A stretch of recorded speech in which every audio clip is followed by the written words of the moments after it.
I bring greetings of peace, of love, and of blessings unto each of you. This is the Queen and Mother, and I would like to speak to each of you on a subject and a matter that is of great importance.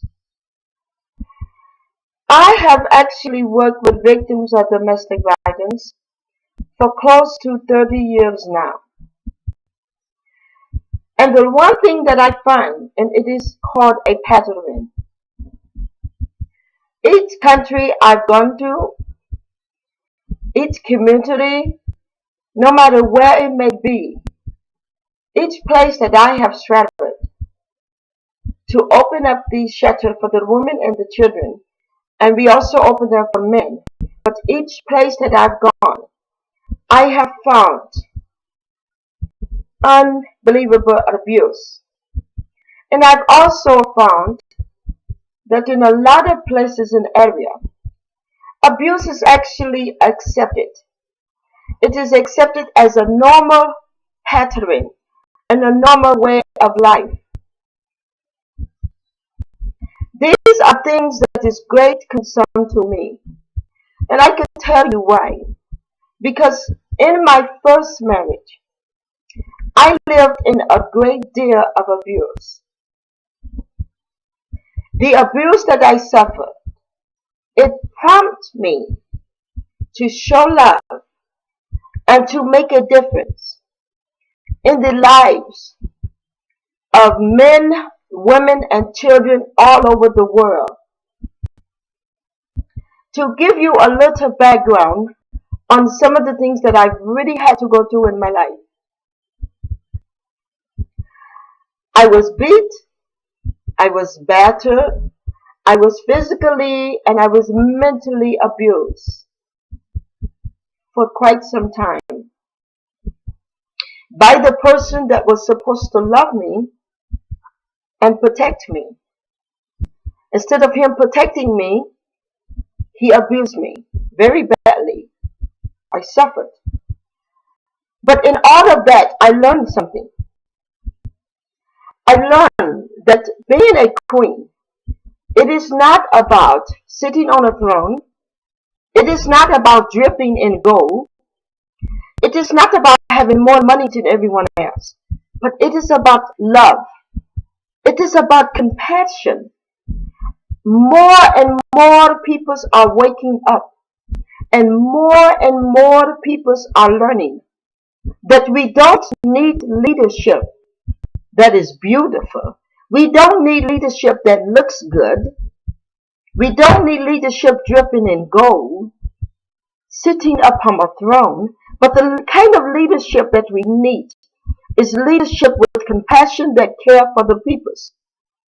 And more than anything, I've learned this firsthand my own self.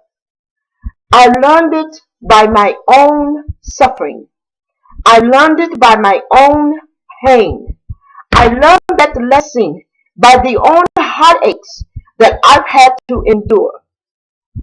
I've learned that. And when I learned that, I came out of it a better woman. I did not see people the way that a lot of people would assume that a person that was born into a war family would see people. It made me more sensitive. It made me more compassionate. It made me put things in perspective and see things differently. So when I speak to you, I'm speaking to you out of my heart. I'm speaking to you out of love.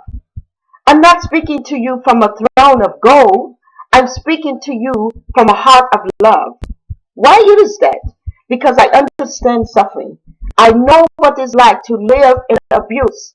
I know what it's like to cry at night and pray that someone come to your rescue, but no one comes. I know what it's like to think that you are going to die. I know what it's like to live each day knowing that this may be the last day that I am going to be on the face of the earth.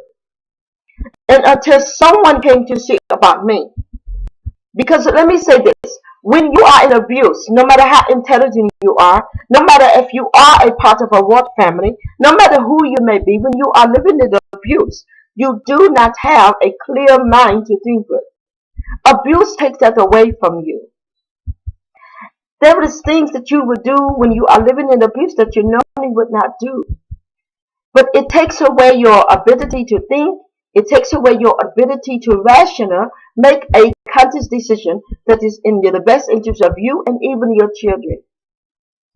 I am giving this plea to each and every one of you, and I am giving it from the bottom of my heart.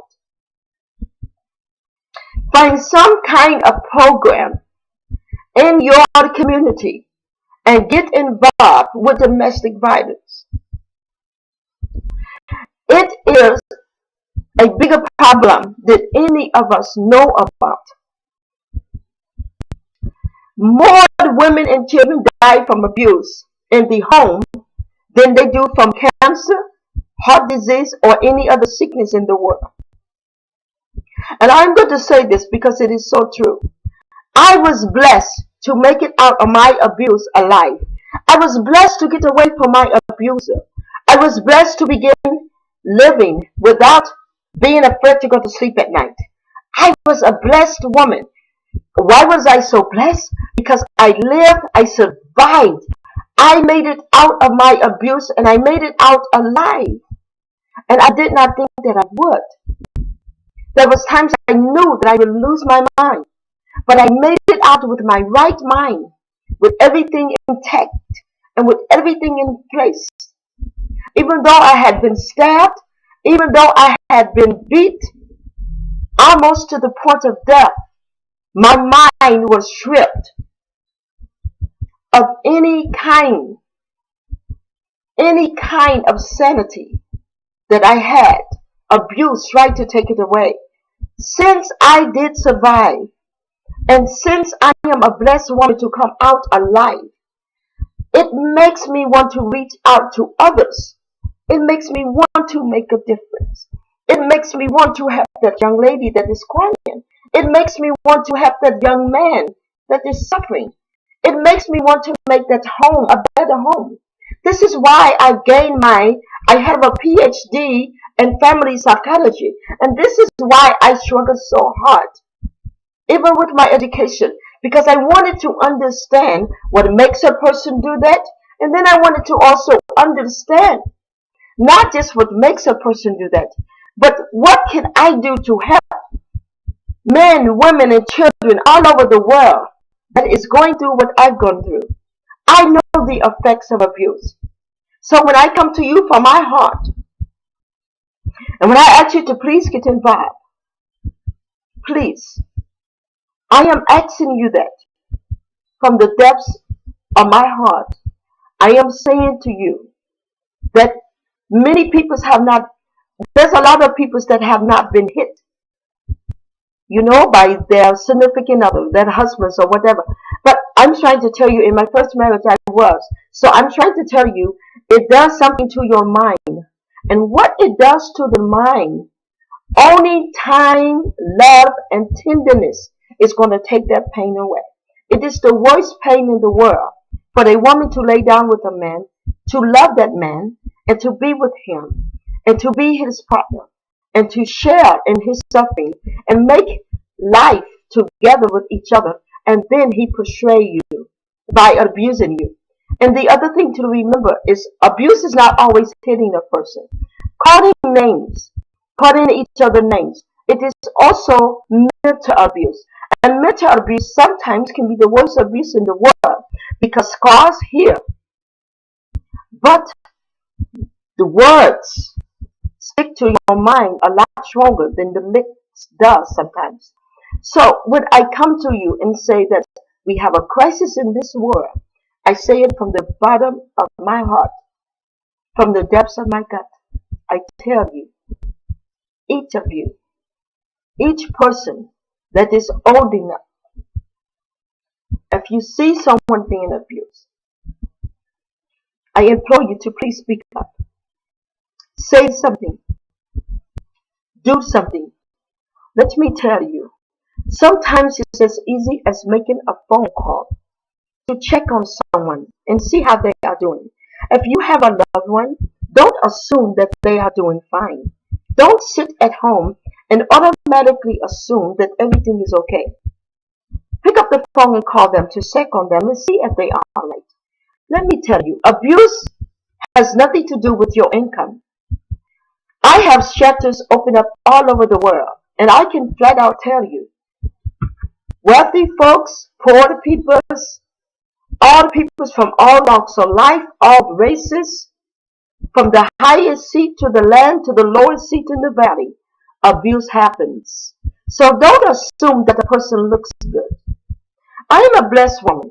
I have a blessed man in my life that treats me very well, that loves and respects me for who I am. But so many times there is so many women that are abused, they don't make it out as successful as I did. And without someone respecting me and loving me, I have every reason to believe I would have died. I would have died in my abuse. It took someone to speak up. Sometimes it takes someone to speak on your behalf because we cannot always speak for ourselves when we are put in some positions.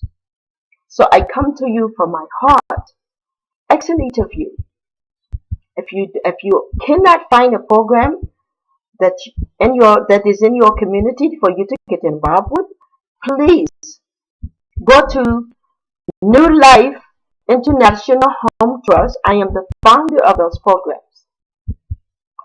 We have doctors that work for us. We have shelters open all over the world.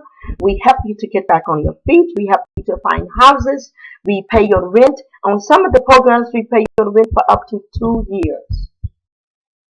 So we ask you to please, if you don't know anything that is inside of your community, it is fine for you to contact New Life Home Trust. But it don't have to be my organization. Any organization you know that is helping women and children and men to live a productive life, to live a better life, and not to suffer from the hands of abuse, because we cannot get the cycle to stop until we open our eyes and realize this cannot be accepted. Everyone needs to say, this will not go on in my community, and I know about it and do nothing. So this is Queen Mother Koden, and I am asking each of you, every last one of you that is of age and can make a difference, please do something in your community to help a woman, a man, or a child that is suffering from abuse. This is an important subject to me. And if you need more information on it, please feel free to let me know how you can get involved. Blessings, blessings, and more blessings to each of you. Much love. Thank you so much.